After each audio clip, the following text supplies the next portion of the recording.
It's time once again for F1 Break Check as the off-season draws ever closer to the start of Fashion Week. Car reveals. We're here to talk about the latest news. Last week, we talked about the traditional car reveals of the past, but this week, we're going to talk about the wildest, most over-the-top car launches in history. So grab your press pass and laptop because F1 Break Check is pulling back the covers on our latest episode. Welcome. You are listening to F1 Break Check, the epic podcast for all things Formula One, where we discuss technology, history, news, and perspective. With your hosts, Scott Vick and Corey Breen. Let's start off with our news section. McLaren has set the unveiling date for their new car for February 14th.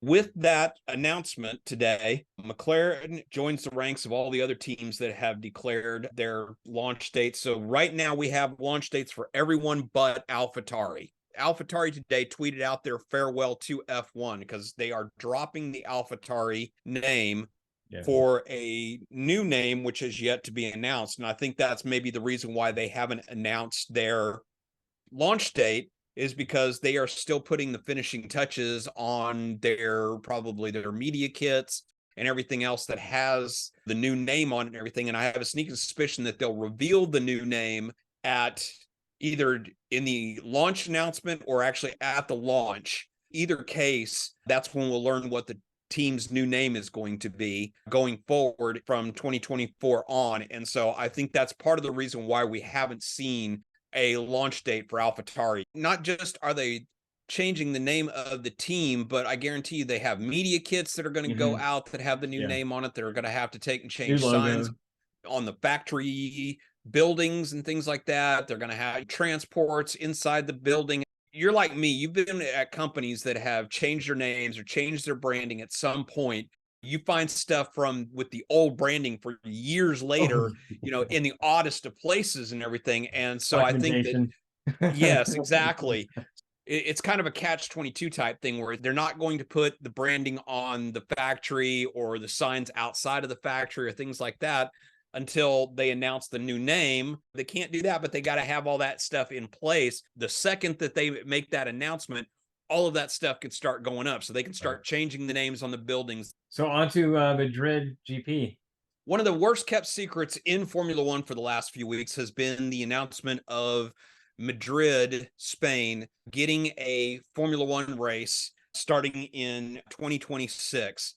Now, Liberty Media has gone out of their way to say that this is not necessarily replacing Barcelona as the Spanish Grand Prix. This is just simply a new race that is being added to the calendar. In our last podcast, I said that I'm not the biggest fan of street races, with Monaco being the one exception. I'm not the biggest fan of that. I am excited, though, to see what this new track can bring to F1. But with that being said, I really hope that they don't extend one more race, because looking back 2 episodes ago, we talked about how detrimental extending any more of the F1 calendar is going to be on the drivers and everybody else that is associated with F1.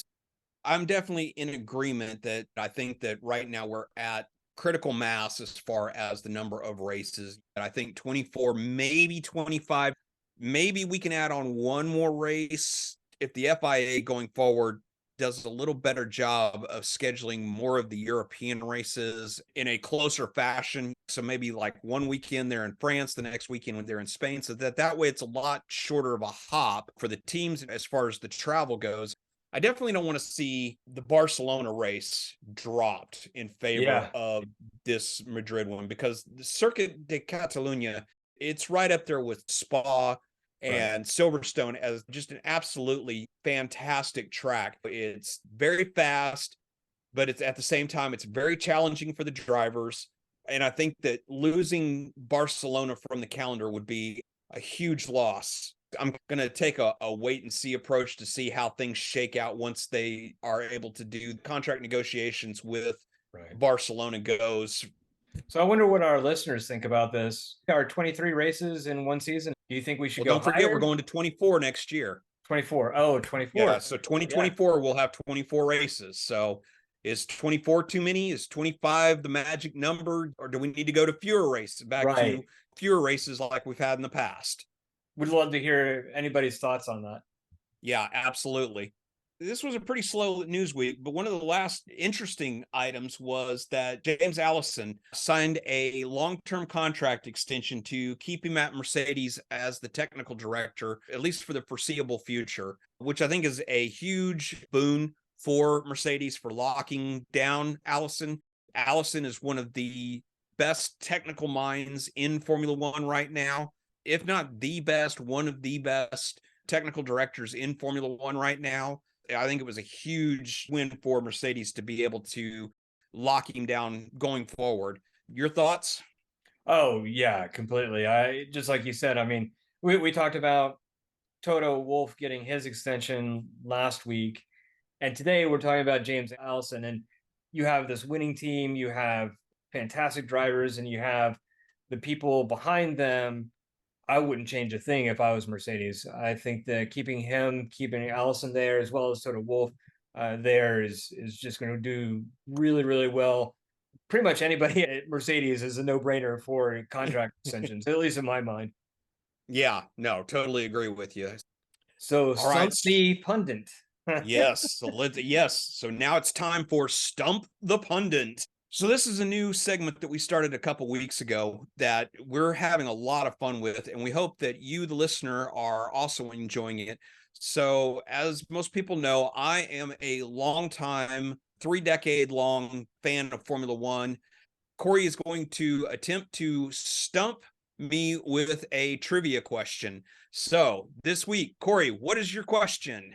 Okay, actually, I have a few. So Okay. it all goes to very much what we were talking about last time, where we were talking about top drivers that cost the most money in damages to their car, and then the bottom three of 2023.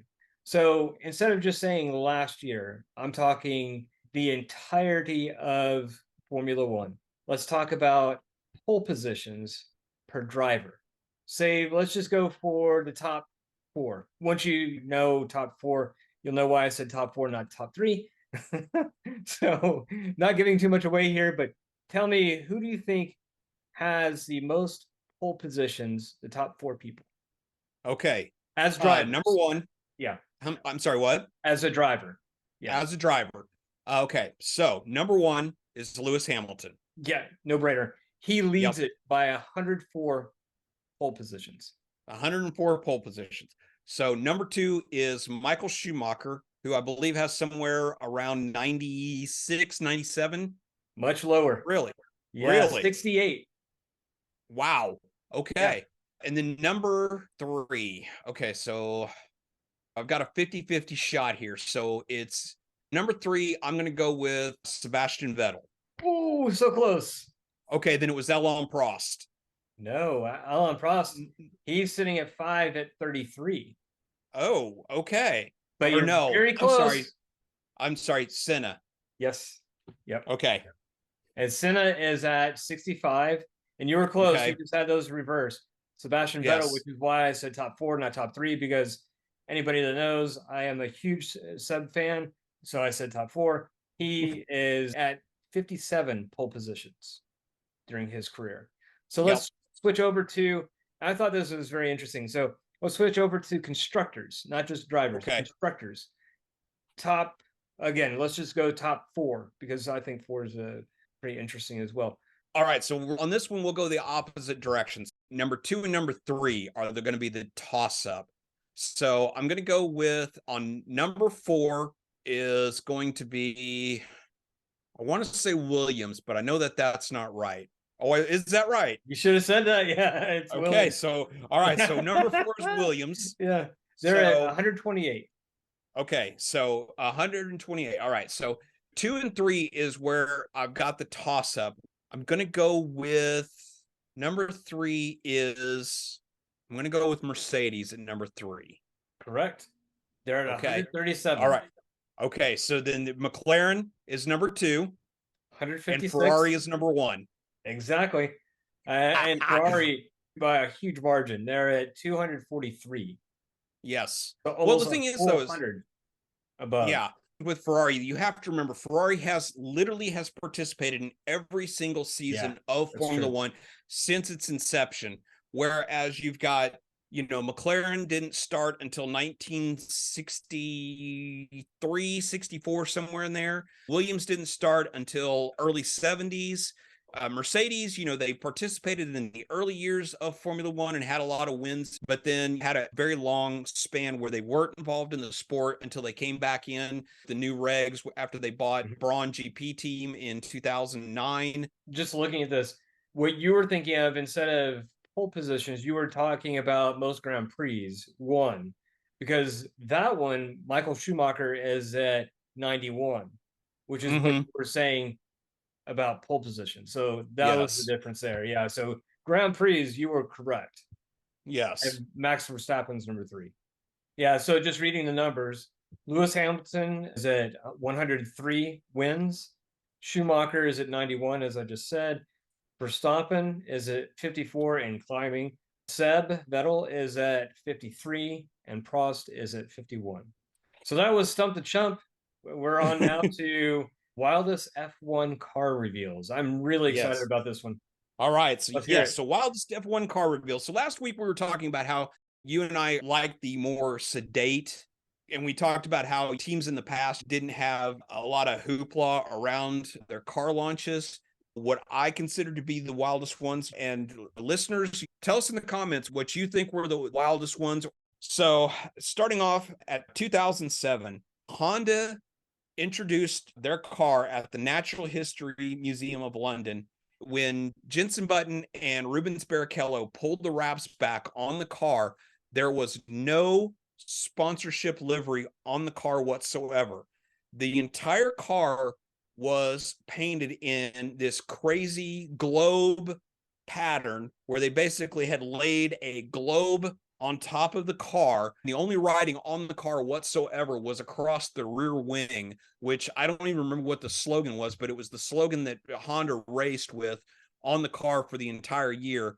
This was going into just before the hybrid era of power units started. This was Honda's push towards more sustainable, environmentally friendly racing. A lot of people looked at the car and went, what the hell?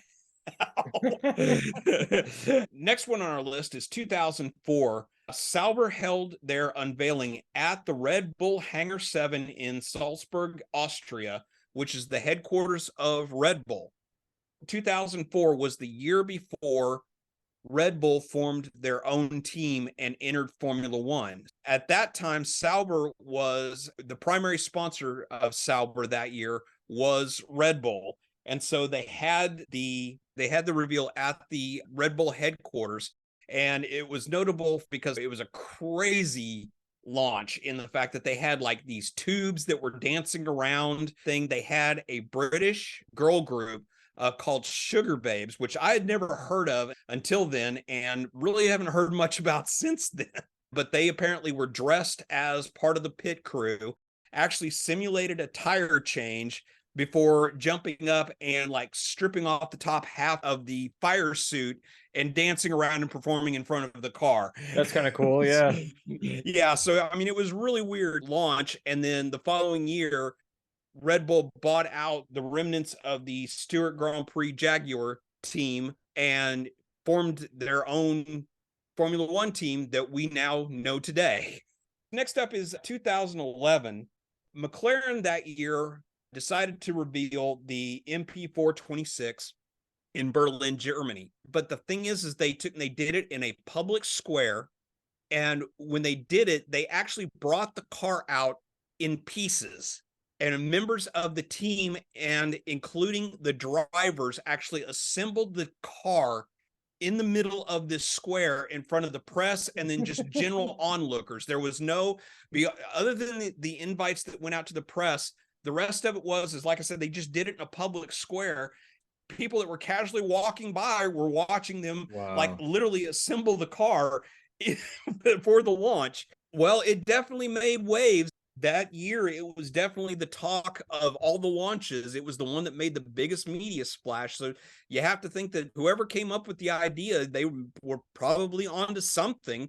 Next one on the list is I went with 2001. In 2001, when Benetton launched the car in the middle of St. Mark's Square in Venice, Italy. Wow. So yes, so they had this huge production, like right in the middle of the square. It's very similar to the McLaren, although this one, from what I remember, the crowd was much more on an invite basis. 1999, BAR, which was short for British American Racing, which was a quote unquote super team that was created in conjunction with British American Tobacco. In 1999, they did their launch, but when the curtain was pulled back and revealed the two cars, the cars had two completely different liveries. So you had one car that was painted up in the white, red, and black of Lucky Strike, because this was back in the days back when tobacco sponsorship was not just allowed in Formula One, but it was pretty dominant in Formula One. Tobacco sponsorship was very, very large. And then the other one was in the blue and yellow colors of the 555 brand of cigarettes. And almost immediately, the FIA came back and said, nope, you can't do that. We have a rule that says both cars have to have identical liveries. They have to look relatively similar. Now, they do allow for some like personal sponsorship stickers to be stuck on the cars. BAR came up with what became one of the most iconic liveries in the history of Formula One, in the fact that they painted one side of the car in the Lucky Strike branding. They painted the other side of the car in the 555 branding with a zipper going up the middle of the nose. So it ended up creating one of the most iconic liveries in the history of Formula One.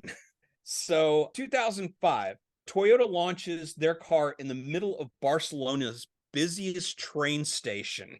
Another person who, he reminded me a lot of P.T. Barnum, in the fact that it was all about the show. It was all about the spectacle. And that was Eddie Jordan. I love it. Don't get me wrong. I love Eddie Jordan. It's no secret that I love Jordan Grand Prix. Eddie Jordan was one of the great characters in the history of Formula One. Under his leadership, when he owned the team, they, just like Benetton, always had these crazy car launches. And the most notable one, though, was in 2002, when they actually had the launch in Brussels, in Belgium, at the airport. And the car was literally delivered by a DHL cargo jet that took and landed during the launch event while Eddie's talking. The plane lands, taxis over to this hangar where the launch event is being held, and they open up the side of the cargo plane to reveal the new car. Well. And then 1997 was the car launch to end all car launches. This was kind of really at the beginning of when the launch events kind of became just that, when they became events. This was the year that when McLaren did the reveal that they actually had the Spice Girls, who at that time were really kind of at the top of their popularity. They had the Spice Girls actually come out and sing in front of the car before the drivers were introduced. And this was also very notable because it revealed McLaren's new livery, because for the previous, I think, 12 or 13 years, or maybe even longer, McLaren had been sponsored by Marlboro cigarettes. And they changed from Marlboro to West cigarettes as their primary sponsor. So with the new branding for West, it took on the West colors, which was predominantly silver and black with some splashes of red, which ended up becoming very, very iconic for McLaren in their livery for their cars. This was a very 90s car launch in the fact that in addition to having the Spice Girls there, they had members of the Starlight Express cast come out and roller skate while Jamiroquai played another song after the drivers were introduced. So, I mean, this was just a complete WTF car launch. Very cringy, very over the top. In hindsight, it was also probably one of the most ironic ones in the fact that Spice Girls are performing, and Jerry Halliwell, Yeah. one of the very famous member of the Spice Girls who ended up becoming Mrs. Christian Horner of Red Bull fame later on. I didn't know that. Okay, all right. So I guess basically she was on a spy mission. So what are your thoughts about, some of these crazy car reveals? Honestly, I was thinking that it was going to be a little bit crazier, but definitely Spice Girls is probably one of my favorite ones. And then putting the car together, I don't know how you top that one, honestly. I think that was just fantastic. We talked about Benetton and Jordan always having, crazy car reveals. McLaren is right up there with them in some of the spectacle of it all, that they've done with their car reveals. I'm really looking forward to our future ones, as far as, like I was saying before, with Andretti and really even with Audi coming out, especially with these newer teams. They're going to want to make a really big splash when they first come out. Yes. So I'm thinking that at least their first year coming out into F1, I'm hoping to see some really good things coming out of that, at least creative ideas. How about that? Yes. Well, I definitely think you will, because especially with Andretti has one thing from the minute they are approved as the 11th team in Formula One. They have one thing that no other team has. Maybe McLaren for the history buffs among us in Formula One, but they have one thing that no other team is going to have, and that's Mario Andretti. Because even though the team is owned by Michael Andretti, his son, Mario is still very much involved with the team, which means I guarantee you that when the Andretti name returns to Formula One, it's going to be a huge thing, and they are going to market the hell out of it. And I guarantee you that Mario is going to front and center in their marketing, at least at first. Maybe not quite as time goes on. Maybe he'll start taking more and more of a step back. But yes, he will definitely feature very predominantly in their marketing at the beginning.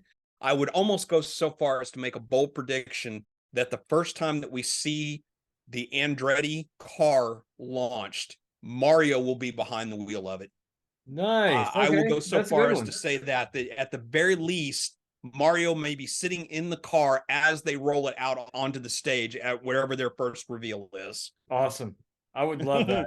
So it will be very, very cool. It'll just help continue the growth in the US by having the Andretti name associated with Formula One again, because the Andretti name for the last 20-something years has been much more associated with IndyCar. And I think that having the Andretti name back in Formula One will be a huge thing. There's a lot of people who don't know really anything about racing, but there are 3 or 4 names in America of racing drivers that when you say them, even just your general man on the street who doesn't know anything about motorsports, they know. Andretti, Foyt, Petty, that's pretty much where the list is. Yeah, pretty much. You're right. So those are the 4, because even some of the people that have topped or exceeded those guys' records, they're still not household names. Like Mario Andretti, he is not just such an iconic driver, but he is really just in pop culture in general. He's very predominant in pop culture, all the way, movies, I mean, he's been in not just one, but I think 2 or 3. He's been name dropped in Beastie Boys songs. I mean, he has featured so heavily in pop culture that I guarantee you at the very beginning, Andretti is going to exploit that as much as they possibly can. I would too. All right, then. So I think it's time to go ahead and bring this on home, don't you? Yeah, I think we're ready. Yeah. All right. Well, thank you for listening, folks. We'd love to hear what you have to say. If you can think of a crazier car reveal than what we've mentioned in our rundown before, or if you have any thoughts on our Stump the Pundit, or even just anything in general about the podcast or about Formula One in general, please drop us a comment. So that puts the wrap on our latest episode of F1 Brake Check. Tune in next week when we will break down the latest news, and we'll be talking about the most beautiful cars in the history of F1. If you want to DM us, you can reach Corey at MCBF1BC, and you can reach me at Scott_D_Vic, or you can find us on all the social media channels at F1 Brake Check. Until next time, ta-ta. Thank you for listening to F1 Brake Check. If you have enjoyed what you heard, Don't miss a single episode by hitting that subscribe button in your favorite podcatcher. Also, help us grow by sharing us with your friends and fellow F1 fans. We value your feedback and passion, so please take a moment to review our podcast. Your reviews help us grow and improve, and it means the world to us.